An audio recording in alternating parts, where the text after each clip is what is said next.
आजकल अगर किसी को इन्फ्लुएंसर बोल दो तो लोग रिस्पेक्ट से नहीं बल्कि थोड़ी ऑकवर्ड से स्माइल के साथ रिएक्ट करते हैं, जैसे कोई प्रोफेशन नहीं जजमेंट हो। और मैं यहाँ फॉलोअर्स की बात नहीं कर रहा हूँ, ना कि पैसे की बात कर रहा हूँ। मैं बात कर रहा हूँ रिस्पेक्ट की, वो रिस्पेक्ट जो इंसान के काम से आती है, ना कि लाइफस्टाइल से। एक अजीब सा शिफ्ट हो गया है। क्रिएटर होने का मतलब क्या रह गया है? कुछ क्रिएट करना या सिर्फ अटेंशन गेन करना? आज का कंटेंट देखिए, shock value, cringe, unnecessary exposure, vulgarity for views, और ये सब कुछ किस लिए? सिर्फ और सिर्फ जल्दी पैसा। मैं मानता हूँ इंडिया में पैसे कमाना आसान नहीं है, अपॉर्चुनिटीज बहुत लिमिटेड है, पर इसका क्या मतलब है पैसों के लिए कुछ भी करना? सिनेमा में भी बहुत सारे शॉर्टकट्स यूज हुए हैं, सॉन्ग, सीन्स, मार्केटिंग, कभी कभी अटेंशन के लिए वल्गैरिटी का यूज हुआ है। मैं मानता हूँ आज सोशल मीडिया के जरिए सिनेमा में एंट्री ली जा सकती है। हर कोई अपने आप को आर्टिस्ट बता रहा है, चाहे वो कैमरे के सामने डांस कर रहा है, एक्ट कर रहा है या कुछ भी कर रहा है। पर मुझे एक सवाल पूछना है, जिस तरह के कंटेंट हम बना रहे हैं और खुद को आर्टिस्ट कहलाना चाहते हैं, हमारे आइडल कौन है? अगर आप सिनेमा से इन्फ्लुएंस्ड हैं तो आपके आइडल कौन है? क्या ये सवाल आपने कभी पूछा?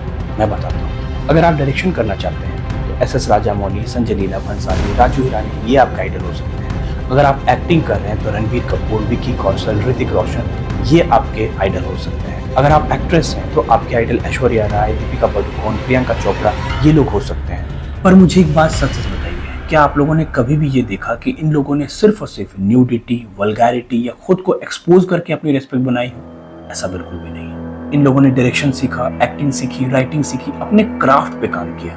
तो बात यह है कि रिस्पेक्ट कभी शॉर्टकट से नहीं आती, वो टाइम लेती है।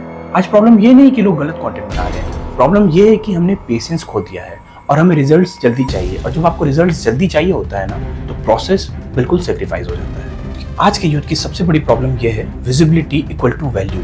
विजिबिलिटी बहुत टेम्पररी होती है, पर वैल्यू लॉन्ग टाइम होता है, वो परमानेंट होता है। इस डिफरेंस को हमें समझना पड़ेगा, समझाना पड़ेगा। अटेंशन मिलना बहुत आसान है, पर रेस्पेक्ट कमाना बहुत मुश्किल। तो अगर आप सच में actor, writer, director, singer, dancer कुछ भी बनना चाहते हैं तो सबसे पहले ये बात पूछिए खुद से कि आप क्या क्रिएट कर रहे हैं। सो मेरा कहना है आज के इन्फ्लुएंसर से, सिर्फ इन्फ्लुएंसर मत बनो, क्रिएटर बनो, ट्रू क्रिएटर बनो, सोसाइटी में जो एक वैल्यू ऐड कर सके, ना कि केवल views.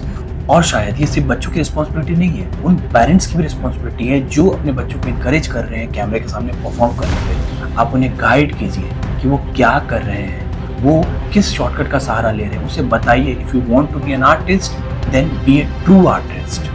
So this was the video guys in the series of Cinema and Society, जहाँ हम सिर्फ ट्रेंड्स को देखते नहीं, उसके पीछे छुपी सच्चाई को भी जानने की कोशिश करते हैं। Thought bye thought, choice by choice. Thank you so much for watching. Love you.